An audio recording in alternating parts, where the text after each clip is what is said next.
overarching topic that is dear to my heart, European cruising. I've learned some things, I've seen some things, and I'd like to share with you some mistakes that I see people making continually. Today I'll be talking about the 14 mistakes to avoid. So let's get started. These 14 mistakes you definitely want to avoid if you want to have a memorable, joyful vacation. I have been on 5 European cruises. 4 of them were transatlantic. For my first European cruise, and I really underestimated the amount of walking, and I was pretty exhausted most of the time. I have my animal friends here too. Decide they want to come over as I'm filming. So this is my cat Chanel. It's really important to be in decent physical shape before you attempt to do anything like this. So I would get into some type of walking routine, maybe take a nightly walk or work out at the gym or something. Get in some halfway decent shape before you even go. Invest in a sturdy pair of walking shoes. Breaking in your shoes early so you can fully enjoy the sights and enjoy your time in Europe. It's not like your typical Caribbean vacation where maybe you're going to a beach or you're just sitting in a bus and touring around. There's way more to it than that, and it involves hiking up a lot of stairs, uneven terrain, cobblestone. I mean, a lot of walking, because generally Europeans do a lot of walking to get around, and it's not uncommon for you to take a tour bus that's way down at the end of a port or be dropped off somewhere and have to walk quite a distance. So my recommendation to you would be to get into some type of walking routine ahead of the trip. Don't wait till the time of the trip to decide to get into shape. It takes a lot to, believe me from my personal experience, cobblestone streets are unforgiving on your feet, and you don't want to end up with blisters and sore feet and be miserable. So those are 2 really important things I would really recommend. I think number 2 is overpacking. That can lead to unnecessary stress on you, your bag, your wheels. There's no room for any kind of souvenirs, so try to avoid, if you can, to not bring as much as you normally would bring. I know it's difficult on a cruise because you're wanting to bring dress-up clothes and whatnot, but try to do some mix and match things, or check out some packing guides that are online, and just make sure that you narrow down your choices, because I can tell you, to going on a train and walking on cobblestone and just getting around in general with a heavy bag is really difficult. I have some videos on that. I've also even done a send my bag once. I ended up in Barcelona and I was going on a trip to go even further, and I ended up sending one of my big bags home and just walking around with a smaller bag for a week. It was way better for me to do that. So there are options out there, but just start out with your bag, a decent sized weight that you can manipulate and maneuver easily, because, and another thing is, you don't want so many pieces of luggage to keep track of because of safety. It's just a good idea to have the one bag and just have it manageable. Mistake number 3, I mean, this is kind of a given, but I'll just throw it out there anyway. It's important to respect and observe local customs. I have seen a lot of different rules in force for churches, for example. Women need to wear shawls or some type of covering over their shoulders. They don't want exposed knees, that type of thing. Respecting the culture and doing what they're asking of you goes a long way, and even just learning a few words in their language is always helpful. Number 4 is be prepared for weather changes. I made the mistake on my last trip of not really bringing a waterproof jacket. I had somewhat of a windbreaker, and I luckily had a small umbrella that I never ever use that I happen to have in my backpack.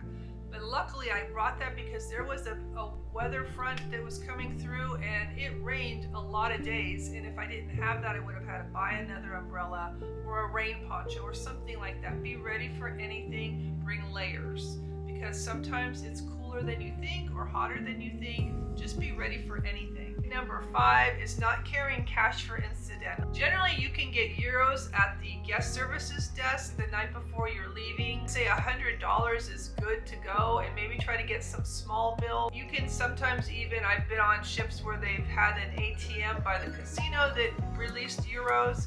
It just, I don't know, every ship is different. You don't necessarily need to go to Europe with euros in your pocket and pay all those service charges to get things early. Just wait till you're on the ship, or even the ATM. Once you're off the ship, you can get cash that way.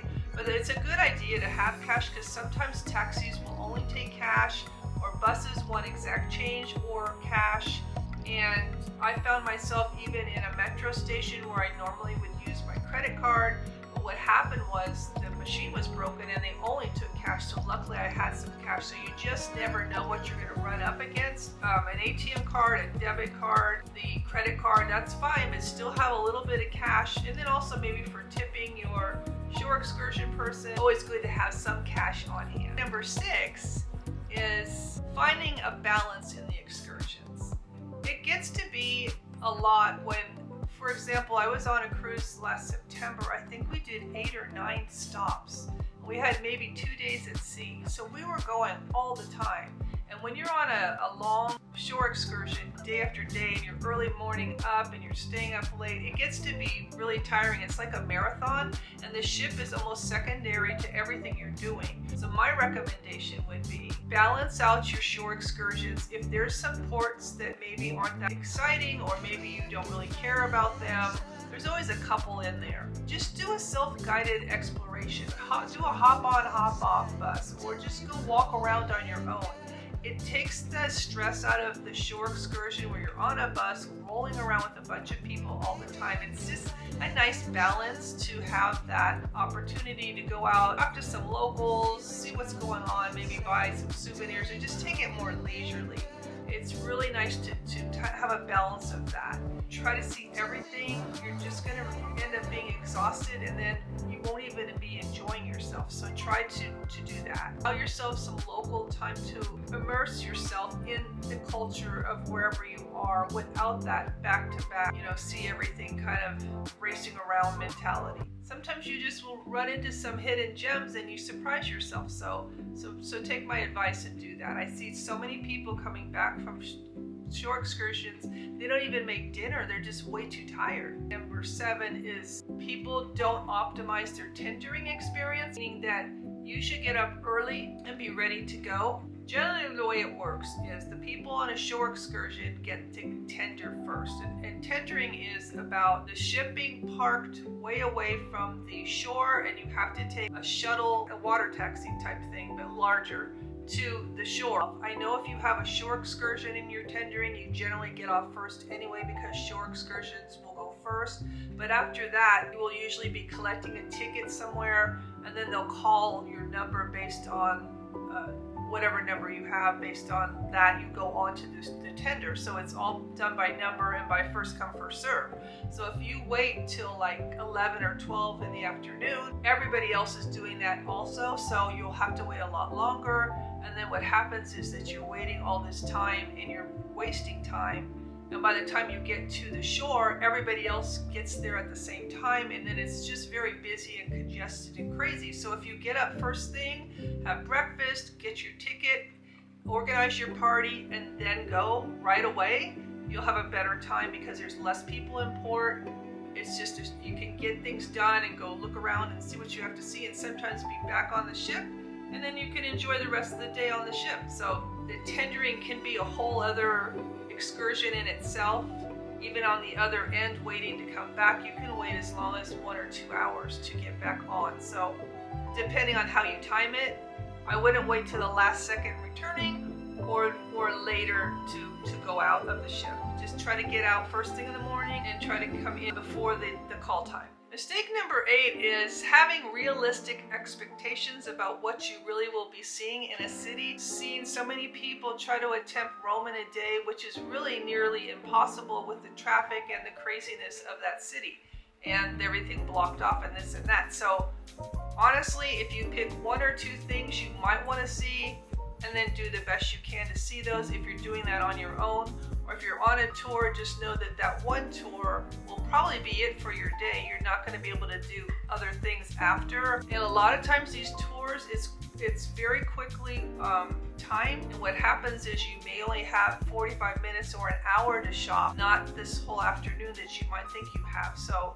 really read your tour things thoroughly talk to your guides, but realistically, for example, if you're going to Florence, the La Spezia, the Cinque Terre area, it's a drive away. So it's a couple hours. And a lot of times these things are really, you're driving to get to places. I went to Sorrento, Italy from Naples, and that took about a couple hours. I also have been to Taormina, Sicily from Messina, and that took another hour and a half or so. So some of these things are way out, and they're not like right there when you get off the port. So just know that have realistic expectations for what you'll be seeing. I mean, you're going to see something, but it's maybe not as in depth as you'd like, or not as much as you thought you'd see. What my recommendation would be, you might want to spend a night in Rome ahead of the trip, or spend a night in Florence on the way returning, or something like that, to where you can really enjoy that city on your own without having to worry to get back on a ship because it's going to leave without you, or the logistics, because it can take a long time to get around to places sometimes, and this way you won't have to worry about it. That brings me to my point number 9, which is the pre-planning or pre-booking your main sites. A lot of times you can go online and you can book some things ahead if you are there on your own and you want to see sites without having to wait in a 3-hour line. For example, the Louvre or St. Peter's Basilica, you can go online as much as 2 months in advance or even more and get these tickets in advance, and that way you're set to go, and there's front of the line where you just go. You don't have to stand in a line to purchase tickets. It's a timed entry and you're ready to go. I was just in Park Güell in Barcelona. I booked that on my phone because it is time stamped or time permitted. Luckily I did that because there was all these people turned away, and unfortunately they didn't know about this. So if you are going to be touring sites on your own, I would recommend booking it ahead of time. You can always change them. They're pretty flexible. You might have to pay ahead, but at least you have it on your phone. You have a QR code, and even in Granada, I had the same thing. I did the same thing in Catacombs in Paris, Eiffel Tower in Paris.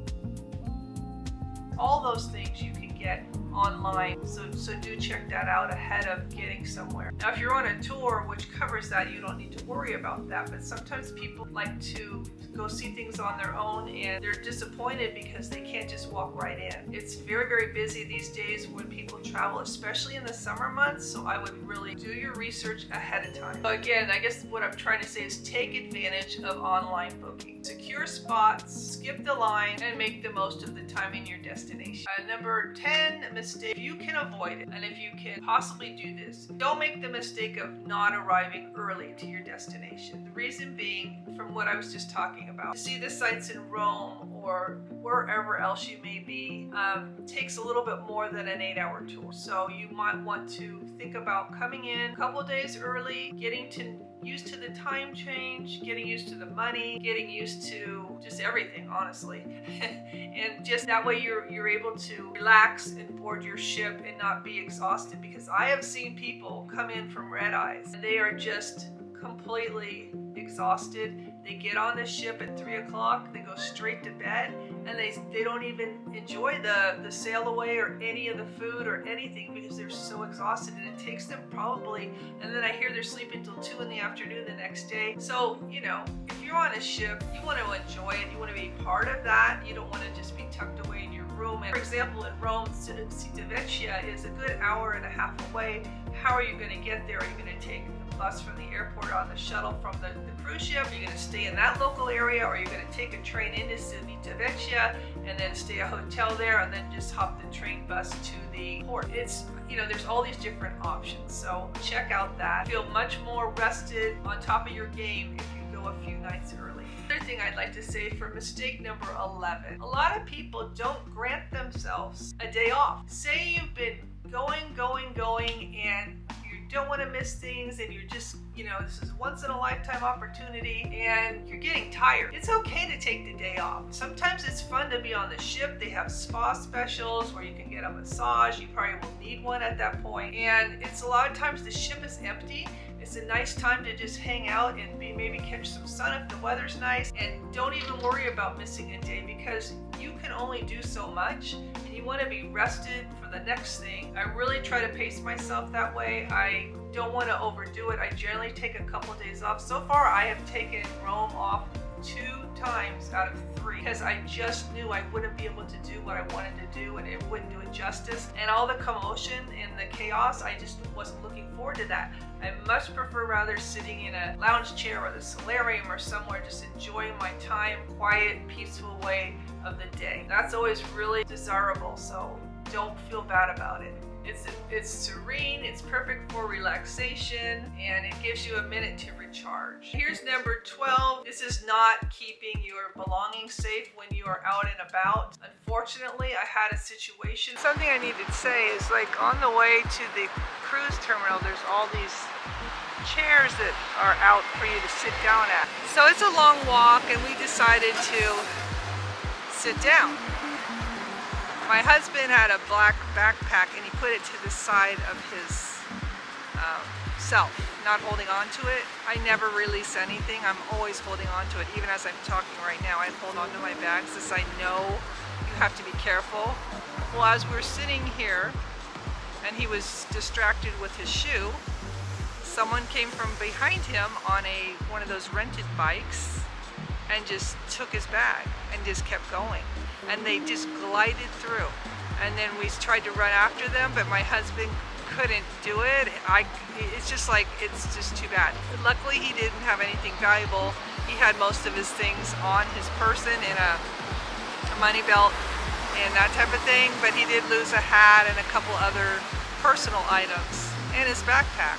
So note that I have always heard that this city is a bit difficult as far as pickpockets, but now that's proof that they're not kidding. So be careful. Hold on to your things. Do not let them out of your sight. Wear a money belt or some other thing maybe on your person. Don't put things down, and just be aware of your surroundings. People put things in, I see this all the time in restaurants. Women will put their bags on the ground or they'll put them in a chair. Don't do that. Put it on your knee or hold on to it somehow. Do not let it go at all, because you might be sorry you did. Mistake number 13, not indulging in local cuisine. I also am guilty of this. Don't just limit yourself to ship food. Enjoy and embrace the local cuisine. Europe is a food paradise, and it has lots of things to offer.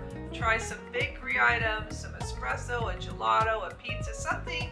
It's just all good. It helps you connect with the local place that you're at. It's part of your Europe cruising experience, so I would definitely try some local food. Create some lasting memories in Europe by doing that. Try some of the food that you see there. You might want to think about that. 14 mistake would be not embracing the unexpected. I mean, you can plan and plan and plan and have it all together, but never know when an elevator is broken or something gets canceled or who knows what. So just embrace the unexpected, and sometimes that can be a whole different experience that you weren't expecting. It could be stumbling upon a hidden gem. It could be a conversation with a local. It could be simply taking a detour from the beaten path. Who knows what it is, but just be open to it, and that's the magic of the journey. By avoiding these 14 common mistakes, you're on your way to an extraordinary cruise. You are bound for Europe. Any carrier. I just happened to be with Royal Caribbean this last time, but any of the things I've talked about will work for anywhere you're traveling. So remember, pack wisely, prepared for the weather, prioritize physical fitness and shoes, rest when you need it, carry cash for incidentals, find a balance between excursions, respect your local customs, check your visa requirements, pre-plan your tickets in advance, consider your travel time out and about, immerse yourself in local cuisine, and embrace the unexpected. I'm having a series on my Royal Caribbean adventure, my transatlantic, which ended up doing an Adriatic Italy trip back to back. I'll be working that out this summer and showing you all about what I've done and what you can expect. Thank you so much for watching, and if you found this valuable, if this has helped you in any way, please make sure you hit that thumbs up button and consider subscribing. It's been my pleasure showing you around. Until next time.